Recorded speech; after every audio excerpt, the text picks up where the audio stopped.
What's up everybody? Konnichiwa. Kembali lagi bersama Mr. Tang di channel YouTube kita tercinta. Bagaimana kabar kalian semua? Pastinya baik-baiknya ya.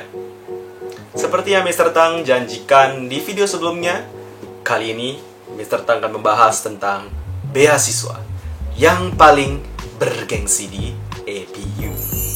Kalian pasti penasaran kan? Tetap ikuti terus Mr. Tang. Stay tuned.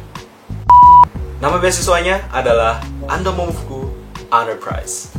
Penghargaan beasiswa ini diinisiasi. Jadi nama beasiswanya adalah Ando Momofuku Honor Prize. Menurut website APU, penghargaan ini adalah salah satu penghargaan yang paling bergengsi di APU. Nah, penghargaan beasiswa ini diinisiasikan oleh almarhum Bapak Ando Momofuku, yaitu pendiri Nissin Foods Holding dan penerima gelar doktor kehormatan dari Universitas Ritsumeikan. Pemenang dari penghargaan ini akan mendapat uang sejumlah 1 juta yen atau sekitar 130 juta rupiah dan juga akan terpilih menjadi representatif angkatan yang akan memberikan pidato di upacara kelulusan. Beasiswa ini sangat kompetitif karena tidak sedikit mahasiswa di APU yang excellent di akademik dan juga non-akademik. Untuk mendapatkan beasiswa ini ada 3 tahap seleksi yang kita harus lalui.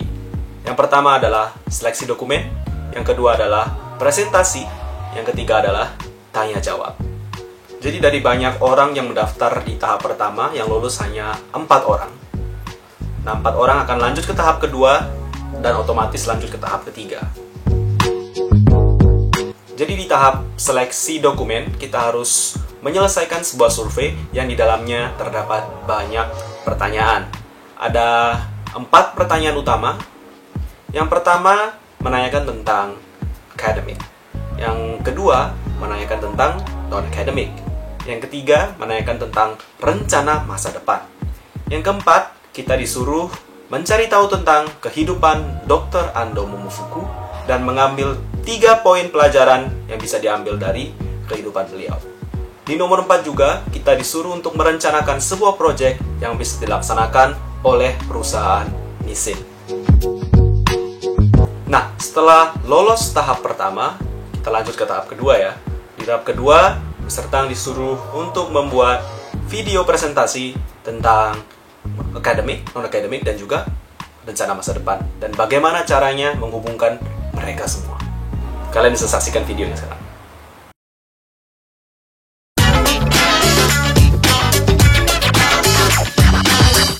Minasan, konnichiwa! Mr. Tangの YouTube チャンネルへようこそ。今回はねえねえ、これは YouTube 用の動画じゃねえよ。これはアンドモモフクだよ。アンドモモフク。A few moments later. 失礼しました。こんにちは。はじめまして。インドネシア出身 APS4 回生のケルビン・タンと申します。環境開発を専攻しております。国際的なコミュニティにおけるゴミ分別行動の変化、立命館アジア太平洋大学の係数スタディという研究を実施しました。趣味はギターを弾くことと、写真を撮ることと、サッカーをすることです。将来は環境学の教授とインドネシアの環境大臣になるという夢を持っております。今回は私が APU でやったことと将来のことに関して話していきたいと思っております。どうぞよろしくお願いいたします。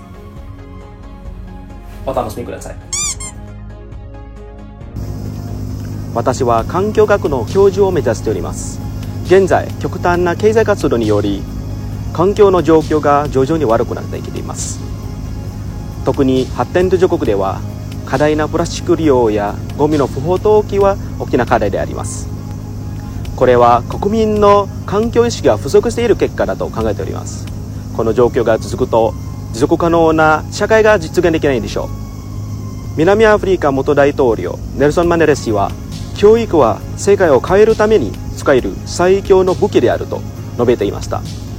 私も彼のように環境教育を通じて環境に対する人々の考え方を変えられると信じております。それに加え、インドネシアの環境問題改善に貢献するため、私はインドネシアの環境大臣を務める強い意志を持っております。インドネシアでは環境に対する法律が非常に弱く、環境を破壊した人々に対して厳しい罰則が与えられず、抑止力が低い現状でございます。環境を抑止することに成功した日本をお手本とし、法律面と環境教育面でも強化していきたいと考えております。In order to achieve those goals, these are what I've done. I decided to choose the topic of waste separation in AP House for my thesis. What's the background behind it? Here's the story. I was an RA in AP House for 2.5 years. We RAs had the responsibility to educate the residents about Japanese and Beppu rules so that they can live independently after moving out from AP House. One of the rules is about waste separation. The system is new for the majority of residents, especially international students. Therefore, doing it incorrectly in the beginning is acceptable. However, the phenomenon remained even throughout the year of stay. RAs were trying really hard to educate them with several methods. We had house guidance, kitchen tour, quizzes about waste separation, and of course, constant reminders. Actually, many studies have also identified the inconsistency in waste separation behavior. So, that's how I decided to start this research. And my thesis was chosen for the outstanding thesis recognition. This is the biggest project I have ever done in APU. It's called No Plastic Bag Movement at APU Co-op. You might notice that as of the end of November last year, the free plastic bag self-service has been discontinued. Here's the story. I was doing my part-time job as usual in the co-op. That day, I witnessed so many customers were taking free plastic bags even though they only bought small products in a small number. Yes, for the sake of convenience. Sadly, after consuming the products, they used the bag as a temporary garbage bag. On top of that, I believe that most of us understand the environmental impacts of single-use plastic. I came up with this project and was rejected with the reason of customer satisfaction. Then, I did questionnaire surveys twice to know how customers felt about having the free plastic bag self-service discontinued. Shockingly, around 90% supported the movement. I gave the result to Co-op and the project was approved. Then, by the help from ECO, some posters promoting EcoBag were posted, and Ecobo, a box where everybody can freely give and take used plastic bags or eco bags, was placed.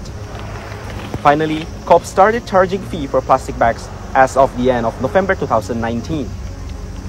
According to data from Co-op, plastic bag purchase has significantly decreased. I hope this has increased the environmental awareness of APU students, staff, and faculty members. In addition, I have worked as an RA for 2.5 years and as a TA for more than 15 courses and programs throughout my academic years. By being in these roles, I could contribute myself to the development of my juniors and actually learn from them. And also, I could enhance my leadership and communication skills. By acquiring basic and advanced knowledge about the environment from seminar and my research, challenging spirit from co-op project, and leadership and communication skills from RA and TA role, I will continue my journey to achieve my two big goals. And I believe I can. I'll be pursuing my master's degree in sustainability science in the University of Tokyo. And I'm planning to utilize this scholarship to pay the tuition and to fund my research there. 最後に私は Be the Change というモットーを持っております。思考力がより高いロールモデルになるように努力し続けたいと思っております。ご清聴ありがとうございました。Nah, setelah selesai tahap kedua, kita lanjut ke tahap ketiga, yaitu sesi tanya jawab live. Nah, di sana Mr. Tang ditanya tentang esai yang Mr. Tang tulis dan juga tentang presentasi video. Jadi ya fokusnya tetap gak kemana-mana ya, tetap ke akademik, non-akademik, dan juga masa depan dan bagaimana cara menyambungkan ketiga hal tersebut. Q&A-nya susah banget. Grogi, dinonton live lagi di Facebook. Kalian bisa saksikan videonya sekarang. はい、プレゼンテーションありがとうございました。今、将来の、金井先生とか笹川先生の、質問に対するお答えを聞いてまして、アカデミックの、キャリアを積んでいくっていうフィールドは見えてきたんですけど、そこからもう一つの夢である環境大臣になりたいっていうステップ。それは金井先生の場合は、ちょっと違う、もう一つさらに上だっていうような、ご指摘もあったかとは思うんですけれども、具体的にその環境大臣になりたいという夢を実現するためのプランみたいなのをお持ちなんですか？それとも単にこれが夢だっていう、そういうものなんでしょうか？その辺は今、タンさんどう考えられてるんでしょうか？そうですね。はい。やっぱり、環境学の教授も、ございまして、やっぱりもっとリアルライフ的に、身につけた知識ですね。身につけた知識と経験を、リアルライフに、生かしたいという夢を持っています。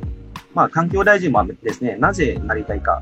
インドネシアの抑止力ですね。環境に対する抑止力が低くて、それは、コラプションもありますし、環境を破壊した方々ですね、に対して厳しい罰則がございません。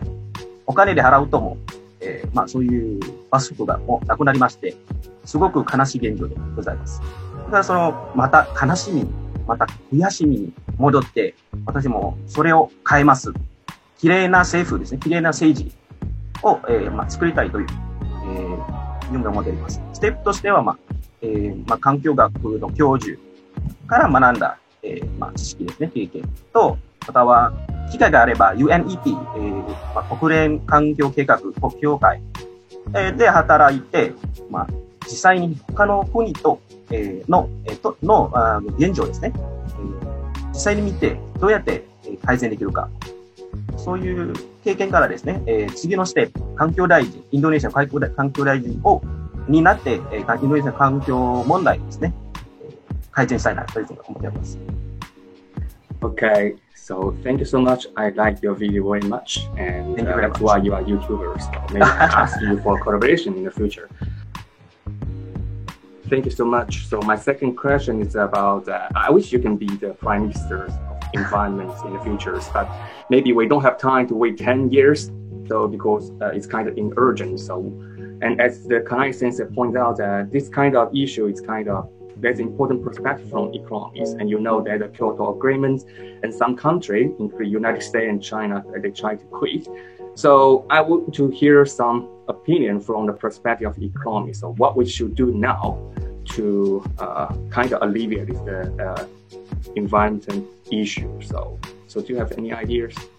So thank you very much. Connecting to my research, the rules is very effective in initial stage, and that's why rules and regulations and law very important in resolving this problem effectively right now. So it's all about regulations. Well, that's why Greta Thunberg, you might know about her, that she is working on the political side of the environmental and on the environment, and that's, in my opinion, is the most effective way for now to solve these environmental issues. However, as you mentioned, like America and China, they try to avoid this kind of responsibility and belief, and that's also hard because every country has its own sovereignty, and even UNEP or UN itself, they cannot really say anything about it.